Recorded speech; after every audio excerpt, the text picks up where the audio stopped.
Welcome to the Hingham Heritage Museum. My name is Deirdre Anderson, and I'm the Executive Director of the Hingham Historical Society. We welcome you to our latest exhibition, Picturing Hingham, the art of Louis and Beatrice Baxter Ruyl. For many of you, the cross-section of Hingham's iconic historic buildings, painted by B.B. Ruyl in 1931, will forever epitomize to you the beauty of what has not changed in Hingham, Massachusetts. Come see that image and the beautiful exhibition put together by guest curator Nancy Whippel Grinnell, and with generous donations from the family.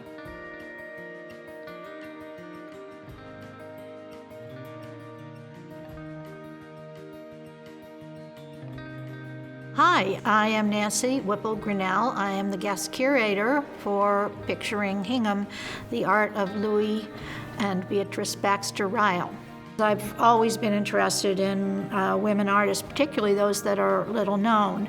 And I found out that she was, in fact, a children's book illustrator earlier in her career, and that she, soon after those photographs were taken, married Louis Ruyl, who was a newspaper illustrator with an up-and-coming career. And then I found out that they had moved to Hingham, Massachusetts, shortly after their marriage and the birth of their first child in 1906, and lived there for half a century.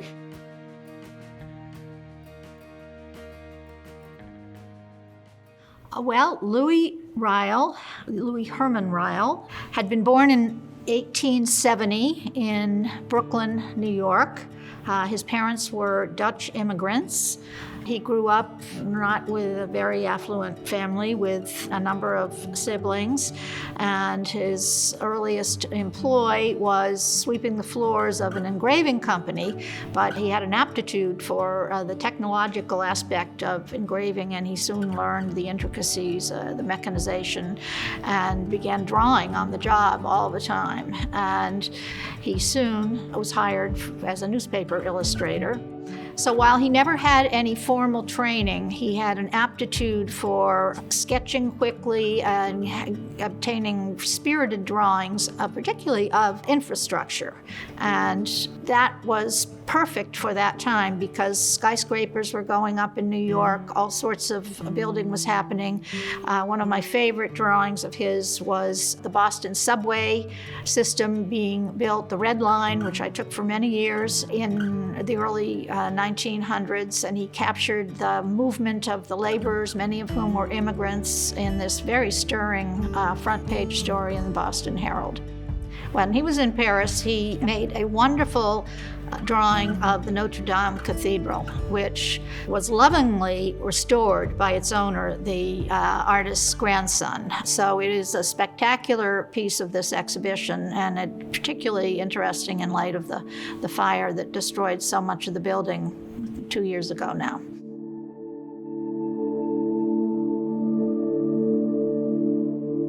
Beatrice, on the other hand, was born 9 years after Louis in Colorado, 1879.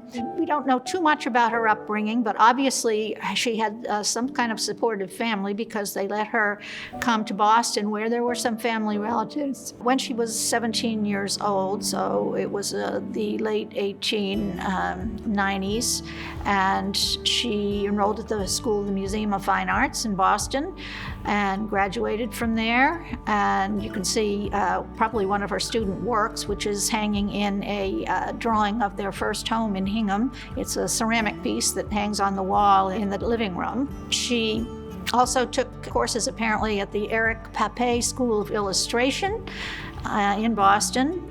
And then she went off to Paris. There she had a brief career at, I think it was the Académie Colarossi, but most importantly, she met up with a group of radical photographers. The very famous photographer, Edward Steichen, photographed her.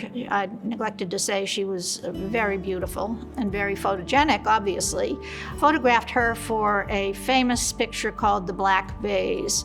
And it was probably through Edward Steichen that she was introduced to Gertrude Casimir and F. Holland Day, both very important pictorialist photographers of their era.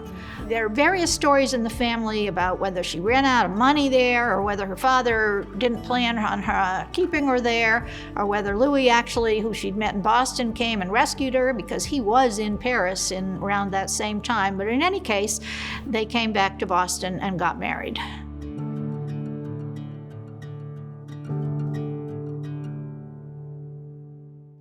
When Beatrice returned, she was hired by the Boston Herald, and she did illustrations in the manner of book illustrations of the day. And you can see that in a number of panels of newspapers that are here in the exhibition. The Joys of Christmas Time was one of them. And most particular was the Little Children of the North End, which really showed her interest in not just children in general, but unfortunate children who were living in unsafe conditions. It was a really early interest in child labor because she drew the little children in the North End who were forced to sell newspapers on the street to help out their families. And she introduced the children of one family, the Costanza family, to her friend F. Holland Day, who sort of took them under wing and used them as models in his photographs and helped them very much. This all led to her first book, which was done in 1902, Mr. Sun and Mrs. Moon, I believe it was called, by Richard Le Gallienne, who was a very risque Parisian character, sort of in the manner of a friend of Oscar Wilde, I think. But he did this very touching story, children's story, and her illustrations, which we have in the exhibition, reflect the golden age of illustration, which also emphasized the recognition that children deserve to have their own pictures and that they could enjoy. And in that manner that I think she probably learned in her illustrating courses, she was able to make children look very round and cute and brilliant colors and black outlines. Pictures that would appeal to children particularly, because children, as I say, need to be recognized that they had their own growth and own personalities. After reading a lot about them and the social movements of the time, and particularly thinking about Beatrice's interest in children, I think that they espoused one of the child movements at the time, which believed that you needed to bring children up in the out of doors. And also Beatrice, I think, wanted a community to bring her family up in. And so Hingham had historic houses which they fell in love with, and that's where they purchased their first house, the house on Gardner Street, in 1906. By 1918, they had done restorations to their Gardner Street farmhouse. They certainly made it a lovely interior, which you can see in the painting she did of her children inside the interior, and you can see in the article that House and Garden published in 1918 called The Restoration of a Hingham Farmhouse, and Louis illustrated each room in the house in great detail. Beatrice was at heart an arts and crafts person. She preferred beautiful handcrafts, handmade objects over industrialization, which was the core of the idea of the arts and craft movement. And you can see that in both her own personal pursuit of art and in the civic activities that she pursued. In her own personal work, she loved flowers, and if you look at the early watercolors she did of her Gardner Street house, they're trellises, they're gorgeous hollyhocks and cascading flowers everywhere, and landscape design, which was an aesthetic of the arts and craft movement. Most importantly, she painted portraits of her family and portraits of her homes and portraits of other institutions in the town of Hingham, which she obviously grew to love and really appreciate, I think, the rural nature of the town. In her second house, which they moved into in 1926, also a colonial house, she painted murals on the wall. And both these houses received articles in the very well-known press. And she wrote the second article that was in the Wall Street Journal about how she made her home beautiful, filled with scenes of Hingham. Unfortunately, they were painted over by a later generation. Within her home, she practiced any number of crafts and forms of fine art. She did needlecraft, winning an award in 1924 and having her table cover published in a magazine.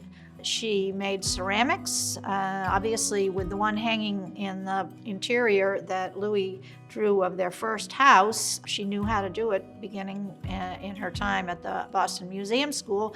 And throughout the 1930s, she made ceramics, which she often used as vases for her flowers.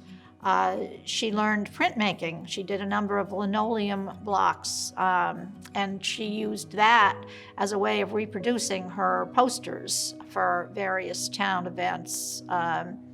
She, of course, really loved the mediums of watercolor and oil, and she painted her family, she painted her houses, and she painted other people's houses later in her career. The portrait of her daughter, Ruth India Ruyl Woodbury, reflects the Jazz Age. It was painted in 1928. It's very bold, flat, not your perspective. It contrasts interestingly with her early portrait of her two daughters standing in their Gardner Street house, looking very pretty in their identical little pinafore dresses, holding flowers with the interior in back of them, sort of reminiscent of a Boston school painting. In contrast, the portrait of India, done 10 years later, is very radical, really reflects the Art Deco movement, so she must have been aware, and perhaps as she taught art at Derby, she did learn about the various art movements. Certainly, she never pursued modernism. Her husband, I think, was more, his work reflected more modern movements. But I like to say that her collage of Hingham with all its monuments seems to me a bit like a Grandma Moses approach. She was celebrating the rural historic beauty of the town in a way that was very pleasing for people to see.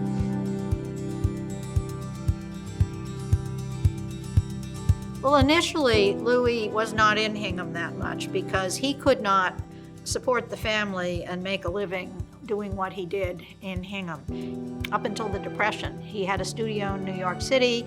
He had a thriving career illustrating for the New York Times, the New York Sun, sometimes Philadelphia papers.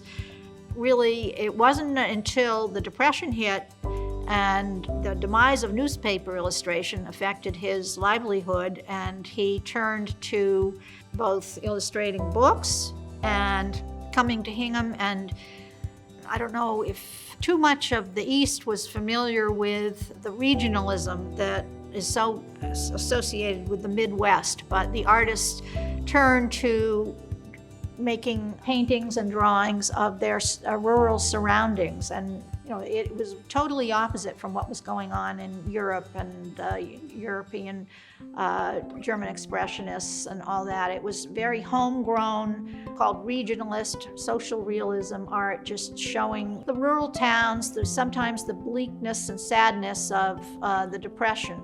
And Louis brought that regionalism to Hingham. I find it fascinating that he made so many drawings of the storefronts in Hingham, which today, of course, are valuable because they're documenting it as well as their skill as drawings.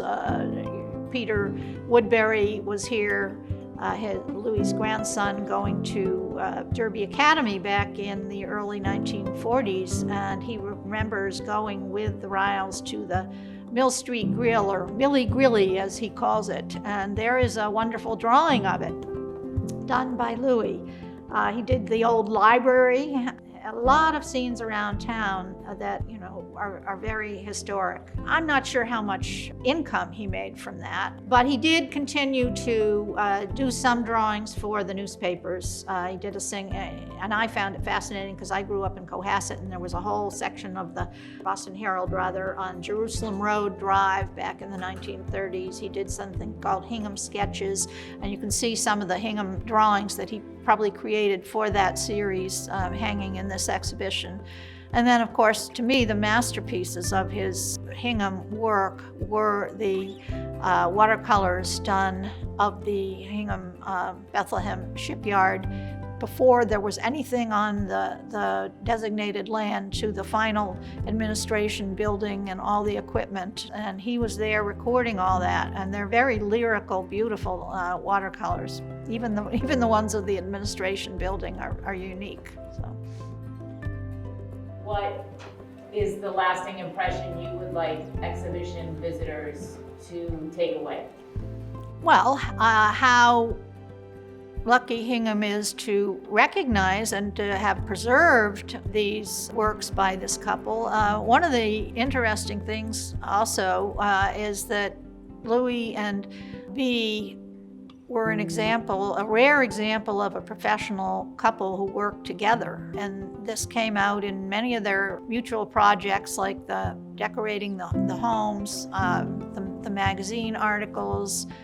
I'm sure once he was back here living in Hingham, he supported her civic endeavors and did some of his own just in his drawings of the local landmarks. They were a professional artist couple who were, for Hingham's sake, were lucky enough to live here and love the town and leave a legacy here.